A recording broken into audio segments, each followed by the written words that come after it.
Any way to put into words really what a win here means for you? Well, you know, it's an event that I've covered for years, so it's really just, I can't say. It's just fantastic. It's great to have the whole family here to see this, and it was a lot of work.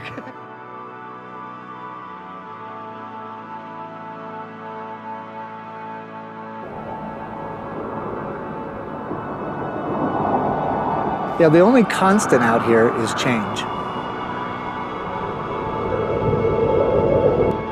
I've been out here for 25 years climbing this mountain, and I think it's changed just about as much as it's changed me.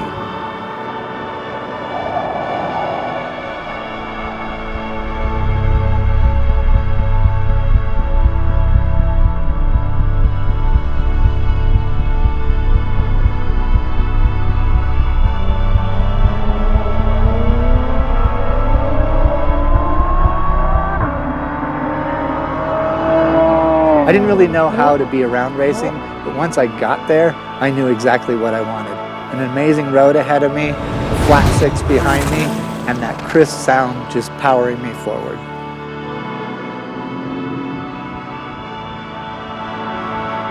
My earliest exposure to the sound of a Porsche was in an article I read in Road and Track magazine, and it was this story about Vic Elford rallying through the forests in Europe, and they described it as a dried peas in a can sound as his 911 went by.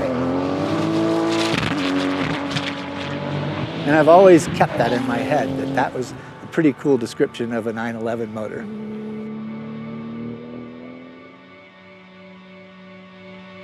The first time my dad sat me down in his 911, you sat there, turned the ignition key on the left, and that six-cylinder would bark to life.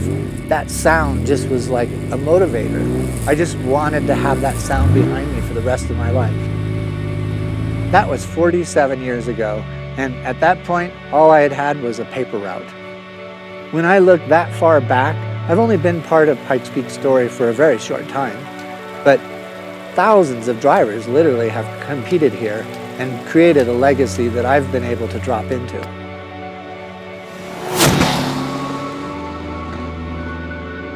The first race here was in 1916, and at that point, there wasn't even a paved road to the starting line. From here to the summit, 12.42 miles, all dirt.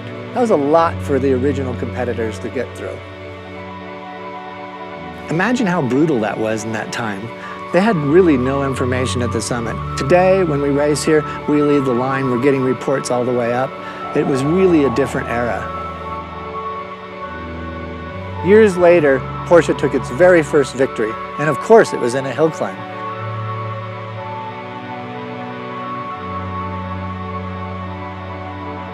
I dropped into this place in the air-cooled era. Eventually I was driving a water-cooled twin-turbo GT3 Cup car.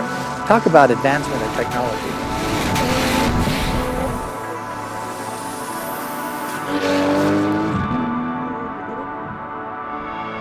Even looking back when I arrived here in 1994, the pavement only ran up to here. And one of the biggest changes is the very first mile of this course. It's all paved now. And you can see they put hay bales on the right-hand side so the guys can't get off and throw the gravel up on this paved portion of the course. By 2002, the first mile was paved. I'd been racing here for 9 years already. I knew this place, at least I thought I knew it. So I took on a new challenge. I came here with a two-wheel drive car. And as we take a look at the high-performance showroom stock division, Jeff Zwart wins in a new record time of 12 minutes 48.31 seconds. He breaks Reese Millen's record for two-wheel drive. Coming into 2011, everything from the start line to here in Devil's Playground was paved. That was essentially 76% of the course.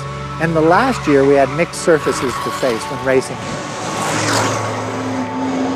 That was an especially fun year for me because I came here with a GT2 RS and I ran slicks for the first time.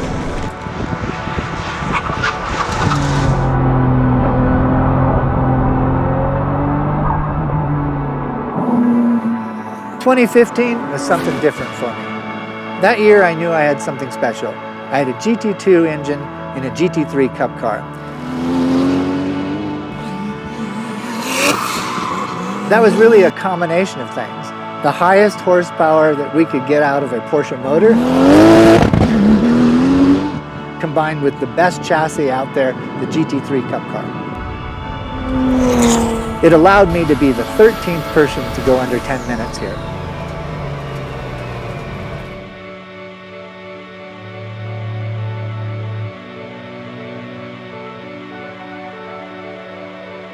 While my time here is really just the modern era of Porsche, there's endless possibilities of new competition and new records to be had, like the Cayman GT4 Club Sport class that I'm coaching this year.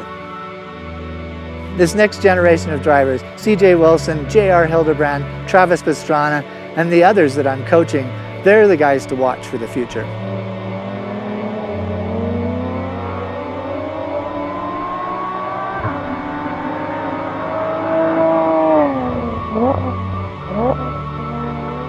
The funny thing here in 2018 is I've gone from collecting paper route money with only the dream of somehow owning a Porsche someday to helping Porsche create the next era of history on this mountain.